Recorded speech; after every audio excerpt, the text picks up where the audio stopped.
DJT stock analysis, DJT stock prediction. Is it a buy right now? Watch this 1 minute video till the end to find out. So looking at Trump media stock, we're sitting at $32.88, like 5% down for the day. Yeah, with DJT, like I'm only really gonna still look for buys. Just to clarify, we have reached the demand zone, which I wanted to see tap from. And now let me just get rid of this. We have another zone that we could use. Honestly speaking, I would not stray away from the plan that much now, but we have like this level, and then we have it's a 4-hour thing, you know. We have a level just above. So if the price really wants, if I'm treating this like a buy or whatever, I want to see a double break above here. Doesn't necessarily mean to be like a 4-hour chart. It could be 2 or 1 hour. It still makes sense.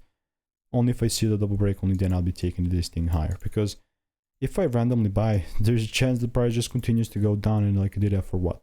I'd rather just have a part of it instead of just while the price is going up, instead of just trying to guess. So if you want to learn the strategy for free, check the photos link in the description. All the reviews are 5 stars, and I'll see you in the next one.